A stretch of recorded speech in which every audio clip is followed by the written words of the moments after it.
Assalamualaikum warahmatullahi wabarakatuh. Perkenalkan, saya Asri Libasul Ilmi Nur Hasanah dengan NIM 121401035. Sebelumnya, saya ingin mengucapkan terima kasih kepada Ibu Dr. Haji Ati MAG selaku dosen pengampu mata kuliah tafsir. Insya Allah pada kesempatan ini saya akan membuat video untuk memenuhi tugas mata kuliah tafsir, yaitu ujian akhir semester berupa hafalan. Yang pertama, ada ayat tentang ketuhanan yang terdapat dalam Quran Surat Al-Baqarah ayat 163 yang berbunyi, A'udzu billahi minasyaitonir rajim. Wa ilahukum ilahu wahid. La ilaha illa huwar rahmanur rahim.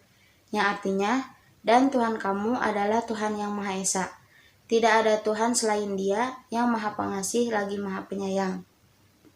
Terdapat juga dalam Quran Surat Al-Baqarah ayat 21 yang berbunyi, Ya ayyuhan nasu ambudu rabbakumul ladzi khalaqakum walladzina min qablikum la'allakum tattaqun. Yang artinya, wahai manusia, sembahlah Tuhanmu yang telah menciptakan kamu dan orang yang sebelum kamu, agar kamu bertakwa. Dan terakhir juga terdapat dalam Quran Surat Ali Imran ayat 51 yang berbunyi, Innallaha rabbi wa rabbukum fa'buduh hadza siratum mustaqim. Yang artinya, sesungguhnya Allah itu Tuhanku dan Tuhanmu, karena itu sembahlah Dia, inilah jalan yang lurus. Nah, jadi maksud dari ketiga ayat tersebut yaitu memerintahkan kepada kita untuk senantiasa beriman, menyembah dan beribadah kepada Allah Subhanahu wa taala. Dan juga di ayat tersebut juga mengatakan bahwa Tuhan itu hanya satu, yaitu Allah Subhanahu wa taala. Jadi ketika kita beriman kepada Allah Subhanahu wa taala, kita juga akan meningkatkan ketakwaan kita kepada Allah Subhanahu wa taala. Dengan kita mempercayai bahwa Allah adalah satu-satunya Tuhan di alam semesta ini, maka kita akan mendapatkan jalan yang lurus, yaitu jalan menuju surga Allah. Karena memang telah disebutkan kan dalam ayat yang tadi bahwa kalau kita menyembah Allah, maka kita akan mendapatkan jalan yang lurus yang Allah berikan kepada kita. Dan karena Allah itu adalah yang menciptakan kita, jadi telah terbukti ya bahwa kita itu emang benar-benar harus hanya menyembah kepada Allah. Karena Allah adalah yang menciptakan kita, yang menghidupkan kita, yang mengatur kita hidup di alam dunia ini. Ayat yang selanjutnya yaitu tentang manusia yang terdapat dalam Quran Surat Al-Baqarah ayat 30 yang berbunyi, A'udzu billahi minasyaitonir rajim. Wa idz qala lil malaikati inni ja'ilun fil ardi khalifah qalu ataj'alu fiha may yufsidu fiha wa yasfikud dima'a wa nahnu nusabbihu bihamdika wa nuqaddisu lak qala inni a'lamu ma la ta'lamun. Yang artinya, dan ingatlah ketika Tuhanmu berfirman kepada para malaikat, Aku hendak menjadikan khalifah di muka bumi. Mereka berkata, apakah engkau hendak menjadikan orang yang merusak dan menumpahkan darah di sana, sedangkan kami bertasbih memujimu dan menyucikan namamu. Dia berfirman, sungguh aku mengetahui apa yang tidak kamu ketahui. Terdapat juga di dalam Quran Surat An-Nahl ayat 4 yang berbunyi, Khalaqal insana min nutfatin fa idza huwa khasimun mubin. Yang artinya, Dia telah menciptakan manusia dari mani. Ternyata dia menjadi pembantah yang nyata. Dan terakhir juga terdapat dalam Quran surat At-Tin ayat 4 yang berbunyi, laqad khalaqnal insana fi ahsani taqwim. Yang artinya, sungguh kami telah menciptakan manusia dalam bentuk yang sebaik-baiknya. Jadi, maksud dari ayat yang tadi telah disebutkan yaitu bahwa Allah memerintahkan kepada kita, Allah memberikan amanah kepada manusia itu untuk menjadi khalifah, yaitu khalifah fil ard, pemimpin di muka bumi. Selain kita memiliki tujuan untuk beribadah, tetapi Allah juga mengamanahkan kepada kita untuk menjadi khalifah. Nah, jadi kita itu harus menjaga bumi ini dengan sebaik-baiknya. Tidak boleh merusak bumi ini. Bahkan malaikat pun sampai bertanya gitu kepada Allah, kenapa Allah mengamanahkan kepada manusia? Bahkan manusia sendirilah yang merusak bumi itu sendiri gitu. Tapi mungkin Allah memiliki alasan lain kenapa mengamanahkan kepada manusia. Dan Allah Subhanahu wa taala juga menciptakan manusia itu dengan bentuk yang sebaik-baiknya, dengan sempurna gitu. Bahkan ketika kita melihat ada orang yang cacat, pasti orang itu juga memiliki kelebihan tersendiri gitu yang Allah berikan gitu. Karena memang Allah itu sudah menciptakan kita itu dengan sangat baik, dengan sempurna gitu. Meskipun pasti di diri manusia yang lahir ke bumi itu ada kelebihan dan kekurangan, tapi kita itu harus menerimanya karena itu yang ditentukan oleh Allah. Ayat selanjutnya yaitu ayat tentang alam semesta yang terdapat dalam Quran surat Al-Baqarah ayat 28 yang berbunyi, A'udzu billahi minasyaitonir rajim.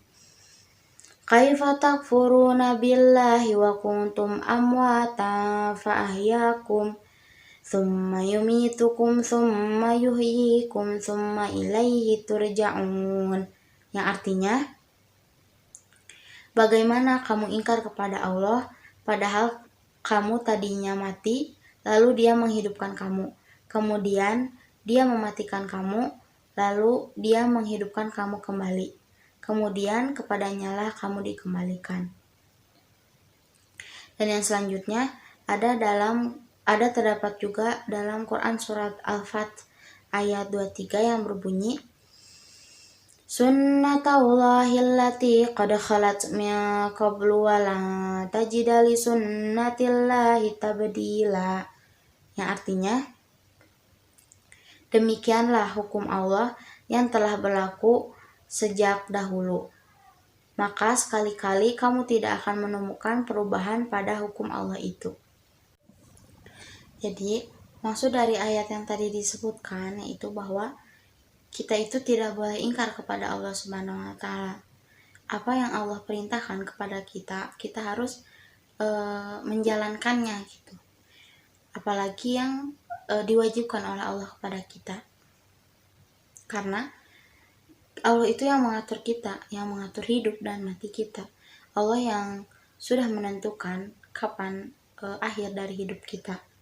Karena Allah yang senantiasa yang menghidupkan kita ketika kita masih di dalam perut, menciptakan kita, kemudian lahir di dunia ini, dan kemudian ketika kita mati gitu. Maksud dari ayat yang tadi ya, ketika Allah menghidupkan ketika kita mati, kemudian mematikan kita lagi. Maksudnya itu ketika kita dalam keadaan tidur gitu. Jadi ketika kita tidur itu ada istilahnya mati sebentar. Karena memang ketika tidur kita tidak ingat apapun kan, kita tidak melakukan apapun. Nah di situ bisa dibilang kita itu sedang dalam keadaan mati. Kemudian jika Allah berkehendak ya berarti Allah menghidupkan kita lagi. Tetapi jika tidak ya mungkin ketika kita tidur dan tidak hidup lagi berarti kita itu sudah kembali lagi kepada Allah.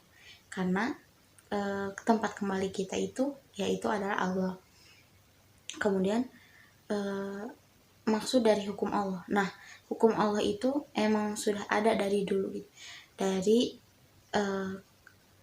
apalagi hukum yang ada di dalam Al-Quran yang telah disampaikan kepada Rasulullah, kemudian Rasulullah kepada kita. Nah, jadi hukum Allah yang telah berlaku sejak dulu itu tidak akan bisa berubah, karena memang akan seperti itu. Seperti misalnya hukum riba, bagaimana hukumnya riba, hukum sholat. Nah, dari awalnya sudah begitu dari Allah, maka sampai sekarang juga akan tetap begitu, akan tetap seperti yang awal gitu, tidak ada perubahan. Karena memang sudah ditetapkan dari awal oleh Allah itu begitu. Ayat yang selanjutnya yaitu ayat tentang sasaran dan tantangan dakwah yang terdapat dalam Quran surat At-Tahrim ayat 6 yang berbunyi A'udzu billahi minasyaitonir rajim. Ya ayyuhalladzina amanu qu anfusakum wa ahlikum naro wa quduhan nasu wal hijaratu 'alaiha malaikatun gilazun shidadul la ya'sunallah ma amarahum wa yaf'aluna ma yu'marun, yang artinya, wahai orang-orang yang beriman, peliharalah dirimu dan keluargamu dari api neraka yang bahan bakarnya adalah manusia dan batu. Penjaganya malaikat-malaikat yang kasar dan keras, yang tidak pernah durhaka kepada Allah terhadap apa yang Dia perintahkan kepada mereka, dan mereka selalu mengerjakan apa yang Allah perintahkan. Jadi maksud dari ayat yang tadi dibacakan yaitu bahwa Allah memerintahkan kepada kita itu untuk berdakwah. Nah, sebelum kita berdakwah kepada orang lain, kita harus berdakwah dulu kepada diri kita dan kepada keluarga kita, agar kita tahu bagaimana cara memelihara diri kita serta keluarga kita.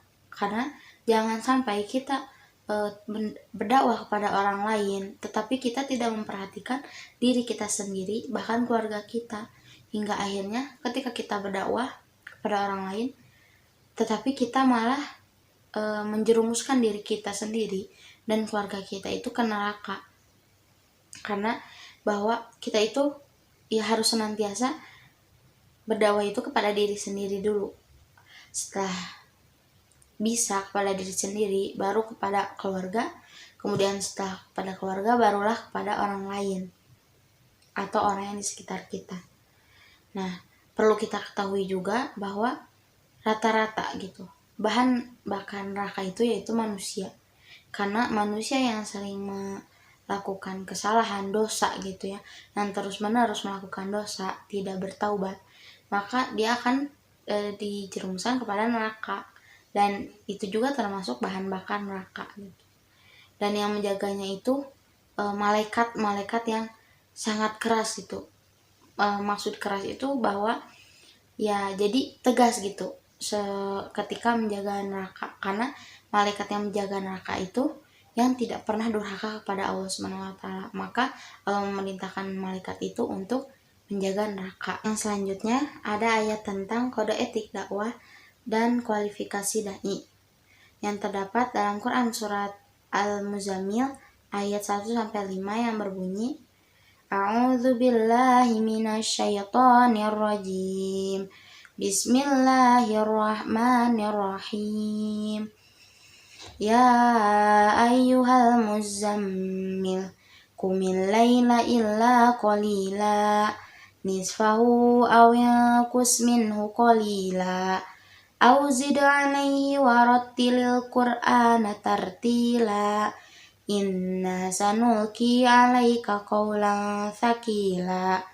Yang artinya, wahai orang yang berselimut Muhammad, bangunlah untuk sholat pada malam hari kecuali sebagian kecil, yaitu separuhnya atau kurang sedikit dari itu, atau lebih dari seperdua itu, dan bacalah Al-Quran itu dengan perlahan-lahan. Sesungguhnya kami akan menurunkan perkataan berat kepadamu. Selanjutnya terdapat juga di dalam Quran surat Al-Mudaththir ayat 1-7 yang berbunyi Bismillahirrahmanirrahim. Ya ayyuhal muddatsir kum fa'anzir wa rabbaka fakabbir wa thiyabaka fatahhir wa rujza fahjur wa la tamnu tastakthir wa li rabbika fasbir. Yang artinya, wahai orang yang berkemul atau berselimut, bangunlah lalu berilah peringatan, dan agungkanlah Tuhanmu, dan bersihkanlah pakaianmu, dan tinggalkanlah segala perbuatan yang keji. Dan janganlah engkau Muhammad memberi dengan maksud memperoleh balasan yang lebih banyak, dan karena Tuhanmu bersabarlah.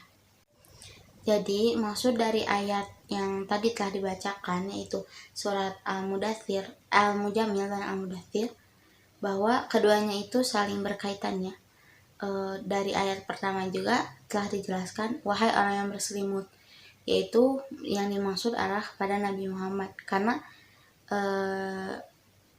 waktu ketika Nabi Muhammad didatangkan pertama kali oleh malaikat Jibril untuk menyampaikan wahyu di Gua Hiro untuk membacakan Iqra.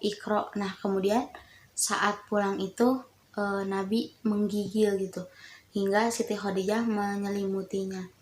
Nah, saat itu juga turunlah ayat ini gitu, bahwa Allah Subhanahu wa taala memerintahkan kepada Nabi Muhammad gitu, bangun dan bangunlah untuk sholat, bangunlah untuk beri peringatan kepada seluruh masyarakat pada saat itu.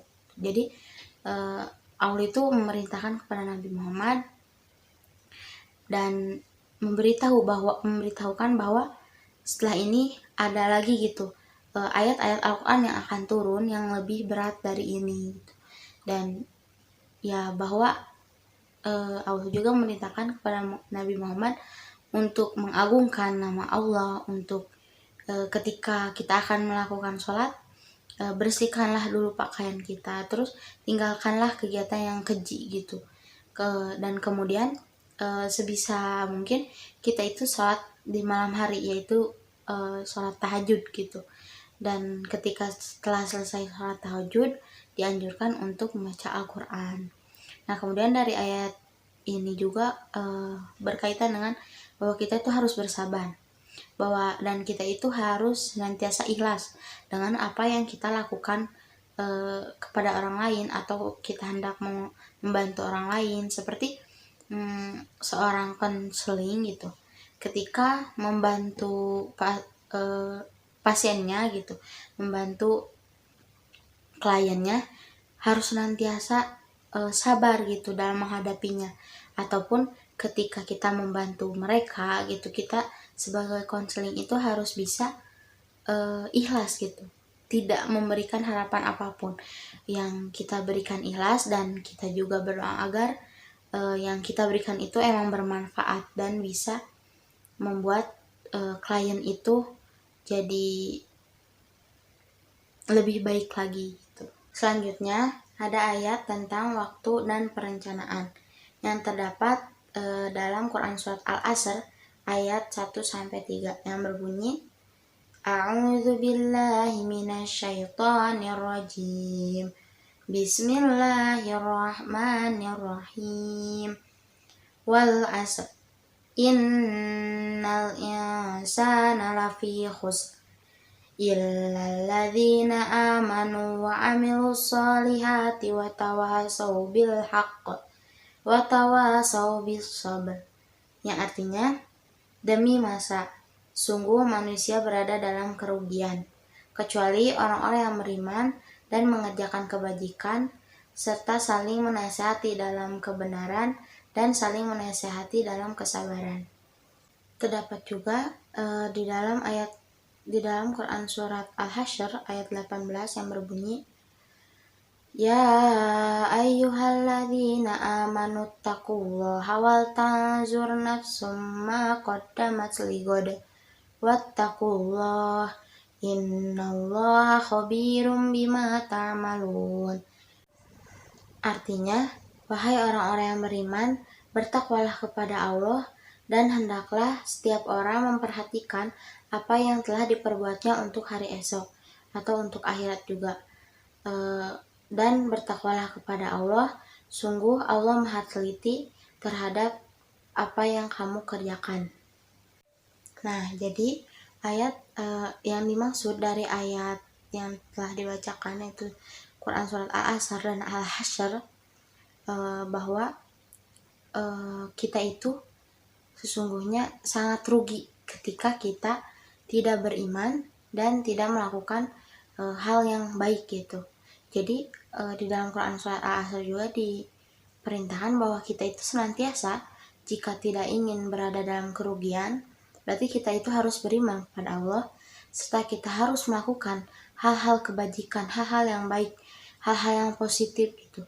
Dan kita harus saling menasehati dalam hal kebaikan dan dalam kesabaran. Tentunya berkaitan juga dengan bimbingan konseling gitu ya.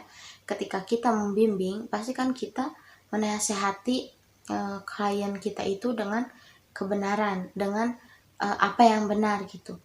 Terus kita menyampaikan solusi, dan ketika seorang klien membutuhkan bantuan kita, kemudian curhat kepada kita selaku konseling, nah kita juga harus bersabar.